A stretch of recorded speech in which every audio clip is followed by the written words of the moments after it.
Hi, and welcome to Trust and Obey with Chuck Frank. And this is a Tuesday, early afternoon, Chuck It, entitled More Cowbell. How can you put a piece out called More Cowbell? Okay, because what's going on the front part of the news is not serious. It's a distraction. And I'm talking about the signal kerfuffle, which I hope we are soon to be done with. People were still talking about it through the weekend as if it was major news, and it's not major news. So there's only two issues here. Number one is that our brand spanking new national security team, in this case headed by Pete Hegseth, had a triumphant first strike out of the gate. What does that mean? It means they took out the top Houthi missile commander, right? This whole issue is about freedom of navigation for the entire world, okay? Anyone who wants to do business shipping-wise in the Middle East, okay? And that was all allowed to go to hell in a handbasket because of Joe Biden and his ridiculous national security team and an absent Secretary of Defense. So this is ridiculous, okay? And so point one is that this was a successful mission and a great first outing for a brand new team working together.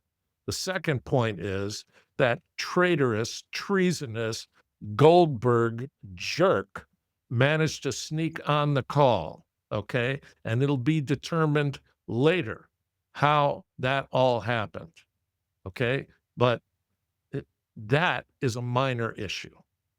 And we're going to focus on what's major and what's minor, okay? We're going to major in the majors today. So I'll give you a major that applies to this. About Hillary Clinton destroying over 30,000 emails, taking a hammer to two cell phones, dipping it all in acid, and then, after an extensive review by a Democratic regime, no charges brought.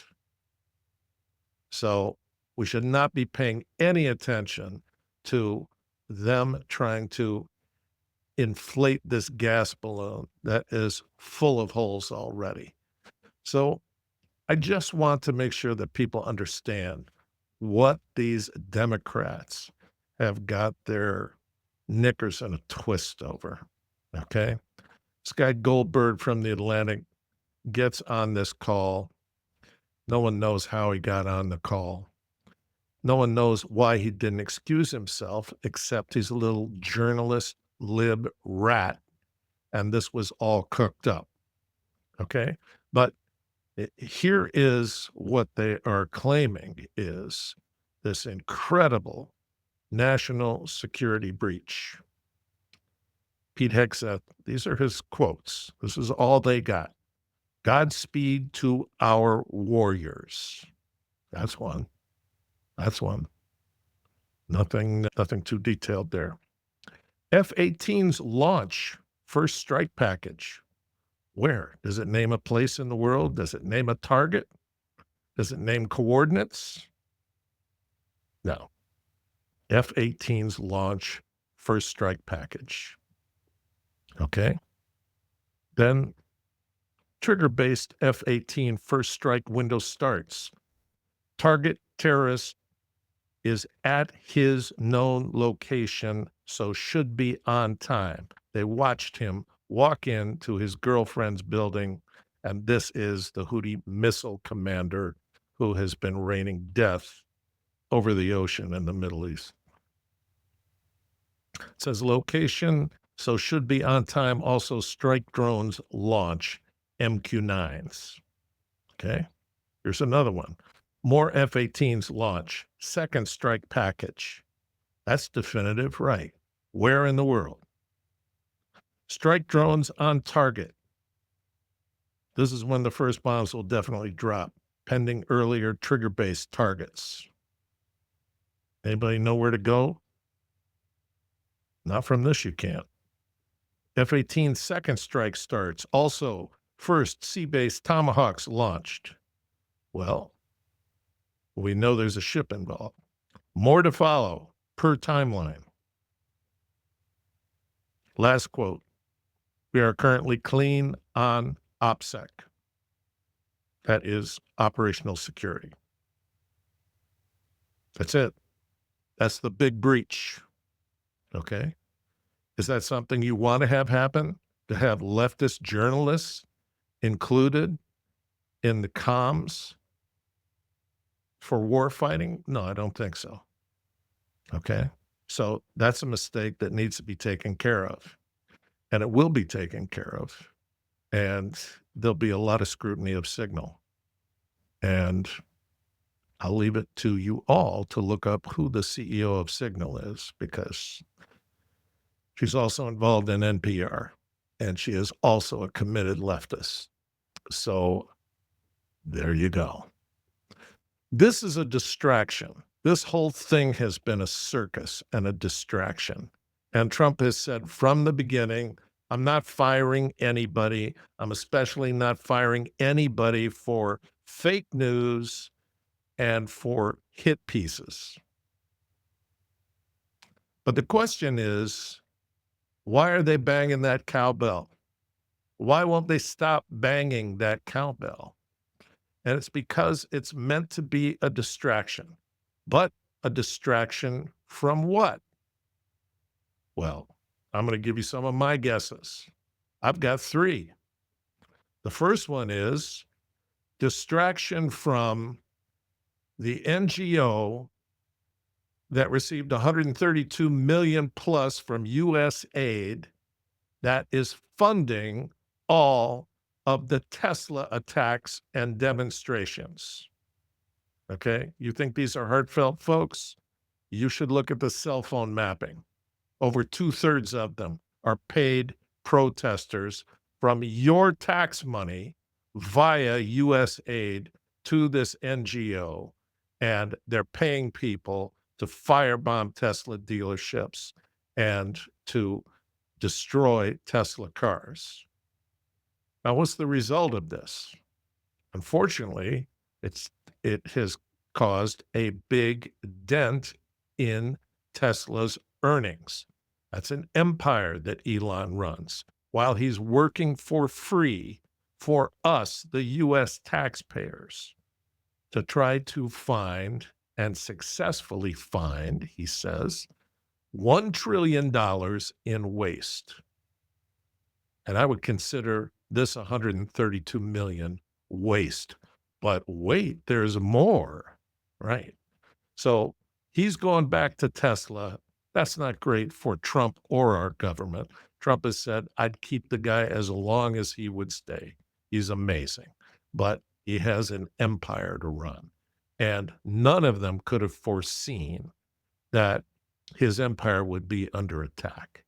So here's number two, right? Wait, there's more. There's Judge Boberg, right? The guy who is now going to lawfare the Signal kerfuffle and other things. He's going to tie them in knots. See, there was a random drawing of judges in D.C., and his name happened to come up again. My gosh, you just can't beat fate sometimes. Well, he's probably going to be sorry that he elbowed his way in here, because now the scrutiny is coming on his wife and his daughters, and his daughter and son of a gun. They're both involved in USAID-funded NGOs, and they both oversee over 50 million of your tax dollars, your hard-earned tax dollars. Okay, these leftists are living large. Okay, and 80% of America right now wants Trump to go, wants him to, when I say go, I mean go on all fronts, go with his program, correct the nightmare that we all lived through for the past 4 years. So these folks are at the epicenter of all the lawfare meant to tie him into knots. That's two distractions. They would rather have you hear the cowbell and say, you know what, this signal thing with Pete and the national security team, I'm just wringing my hands over it.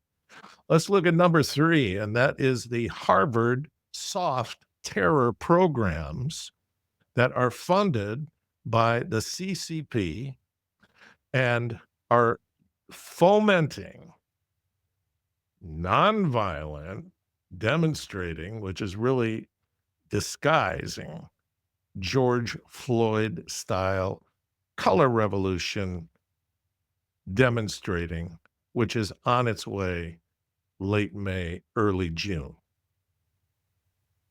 And again, CCP funding, Soros funding, and USAID funding, all intermingled in all of that. That is all your money taken out of your check every single week so that these people can try to destroy what you voted for. Now, we always try to find a biblical tie-in, and there's a rock solid one here. That is Luke chapter 6, verses 6 through 11. Oh my gosh, the lawyers caught Jesus. They caught him doing something he shouldn't have done. He wasn't on a signal chat. No, this is Jesus healing on the Sabbath. So let's see. Not too many lines. Now it happened on another Sabbath also that he entered the synagogue, meaning Jesus, and taught. And a man was there whose right hand was withered.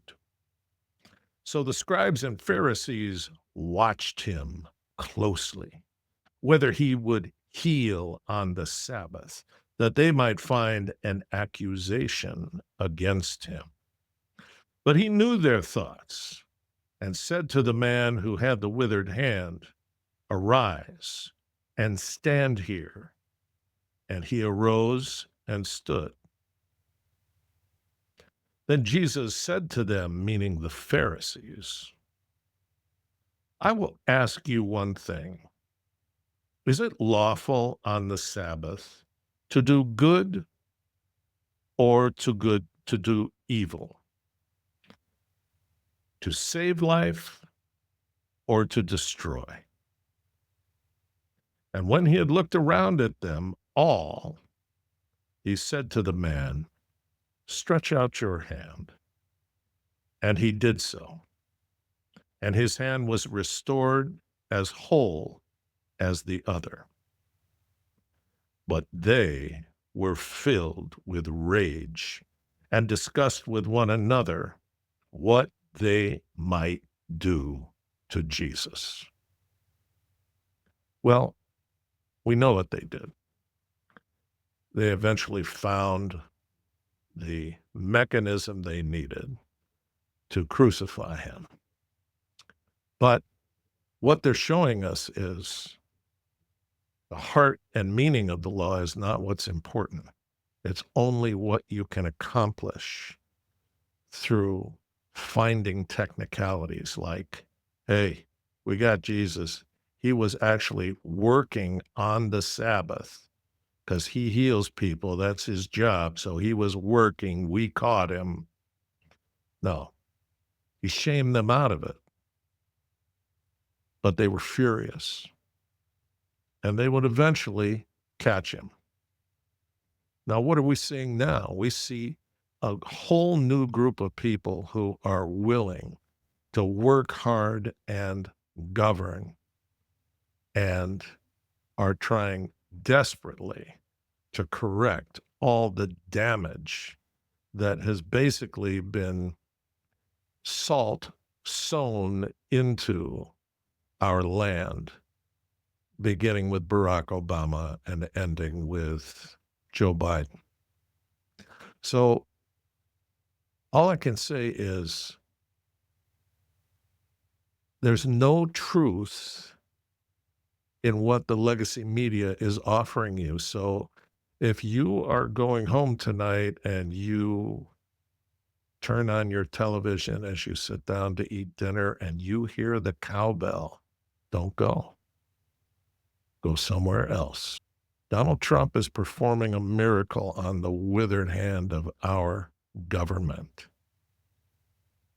And in Luke chapter 6, you should get the flavor of Jesus in the way that he confronts all these Pharisees who were almost all lawyers. So they're like the equivalent of our senators. And our Senate is the inside enemy of the people of the United States. So Jesus wasn't impressed with these folks. He called them out for who they are. And our God is not impressed with these folks and all their machinations and all the things they're trying to do in Wisconsin right now and in the 2 races in Florida right now. And guess what? Our God is a warrior. Yahweh is his name. God bless you.